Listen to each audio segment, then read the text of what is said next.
Media Fund. I would like to present you some of my colleagues that are here today with me. Thank you very much. Sandra Collins, who is the Vice President of Finance, and I'm sorry, I don't remember exactly what you're called. VP Finance. Suzanne Kepler, who is the manager of the envelope system. Roxane Girard, who is the director of the CMF Program Administrator at Telefilm Canada. And Francesca Accinoli, who is the director of the English market, so we all sit there. Today, let me get used to the technical thing. Can you bring? Okay, perfect. So the agenda for today will be as follows. In fact, I will do a general presentation of the CMF. This session is really a kind of a 101 CMF session. So I will explain to you what the CMF is, what are our main programs, and we'll then go to in more detail on the programs, so our experimental stream, our convergence stream, and I will also talk to you about how the projects that we are financing are financed, what are the typical financial structures for television and digital media component. And we'll have a question period, but please feel free during the session if you have any questions. Don't hesitate to interrupt. It will be much easier to interact with you instead of waiting at the end. So I think there's a microphone somewhere in the room for questions. On either side. So just raise your hand and ask your questions. So, what is the Canada Media Fund? In fact, the Canada Media Fund is a private public fund that is that was put in place, in fact, in 2010 to finance the production of television and digital media content for distribution for Canadians that they can look at anywhere and at any time. We are supporting, our wish, in fact, is support cutting edge and innovative ideas. And for this year, we are operating with a program budget of $375 million. And I've told you that we are a private public fund, and our money is coming for both sides. From the Government of Canada, we are receiving $134 million this year, and the cable and satellite distributors are providing us $241 million to finance the programs we are supporting.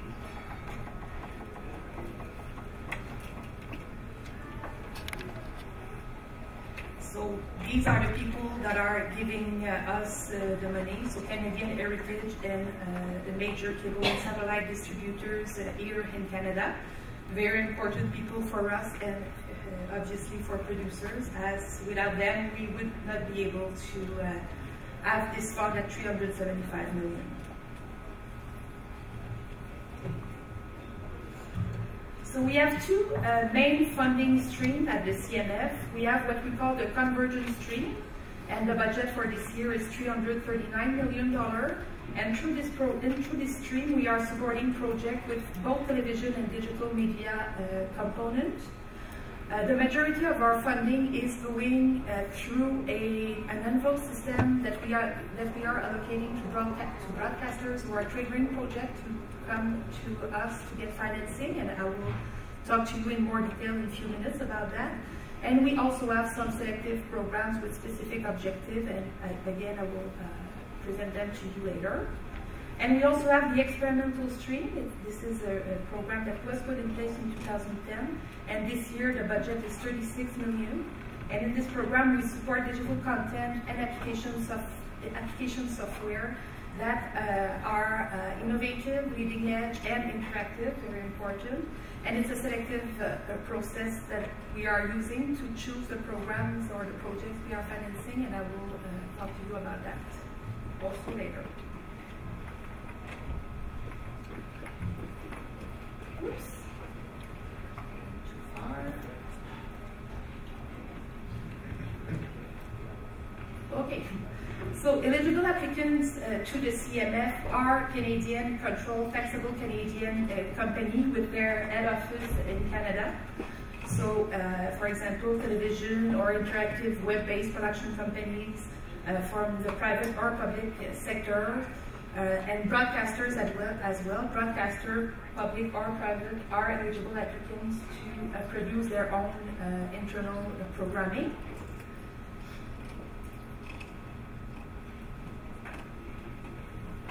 We are also accepting 3D co-production, so both majority and minority co-productions are eligible to the CMF. The television component need to be certified co-production under the official treaties between the countries. For digital media component, such treaties don't really exist up to now per se, so we are doing the eligibility on a case-by-case basis, but they are eligible to receive the funding as well. However, our contribution will only be calculated on the Canadian budget of either the television or the digital media component.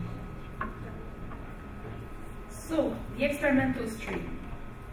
So through this program, we want to really encourage the development of leading edge and interactive digital media component and software applications.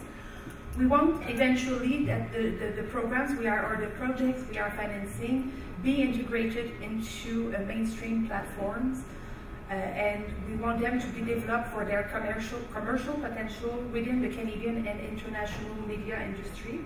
That doesn't mean that we absolutely only focus on projects that will have return on investment or that we know that will be commercially successful, but we want to see projects with a potential for commercialization. We are not financing only projects in research. You have to have a commercial view when you are applying to us. We are supporting innovation. In fact, it's the key concept in this program. We want to see new things that have not been done before, whether it's in content, in technology, or in the business model. So you have to come to us with new ways of telling stories, new technology. I think innovation in technology is easy to understand, and our business model. It doesn't have to be the three of them. It can be one or a mix of them.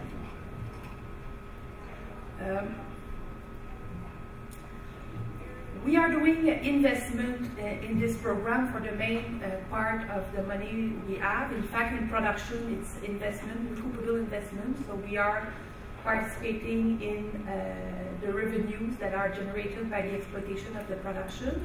Our maximum contribution is 75% of the eligible costs, or $1 million.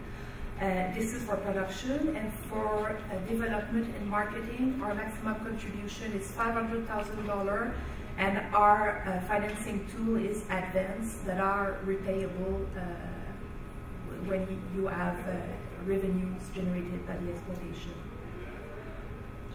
We are making our decision through a selective process. In fact, in development and marketing, the analysis is done internally by the CMF Program Administrator at Telefilm Canada.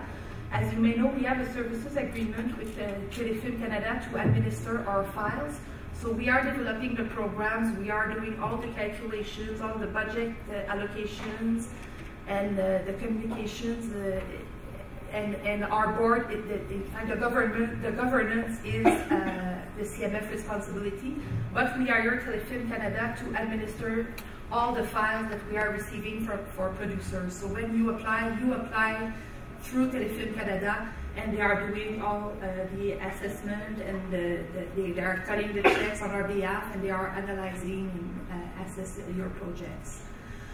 However, so in the experimental, for development and marketing, they are doing that internally. In production, we are putting together a jury of national and international experts to help us select the most innovative projects.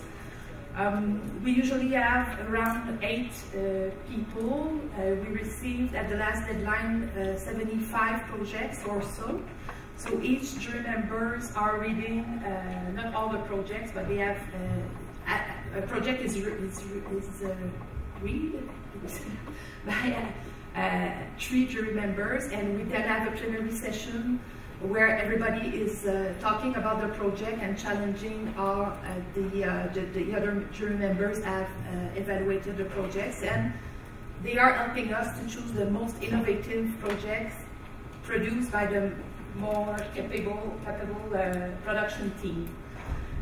We are internally with Téléfilm Canada doing the assessment on the distribution strategy and on the business plan. So only the portion of the innovation and the production team is evaluated by the jury of experts.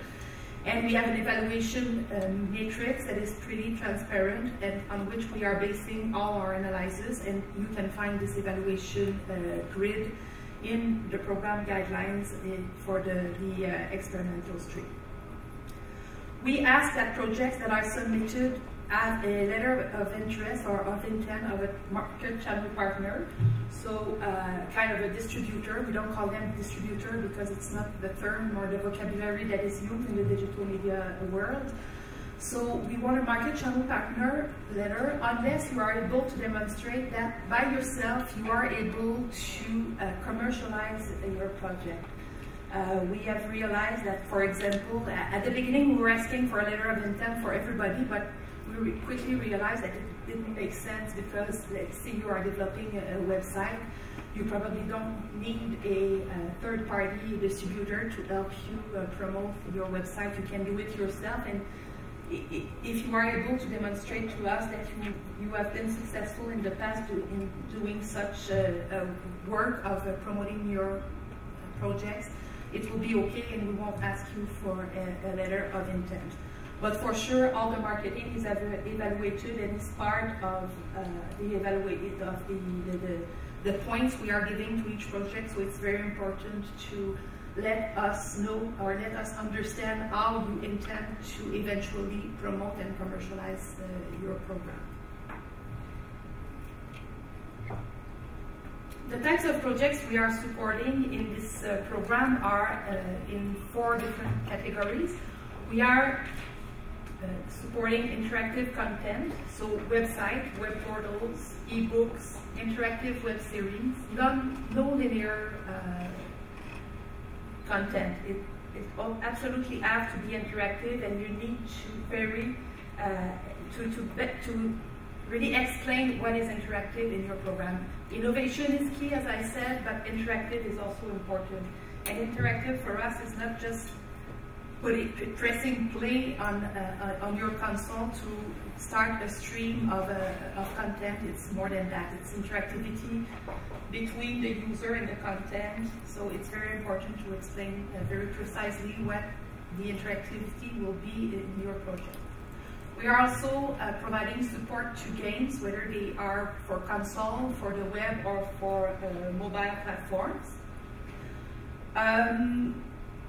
Software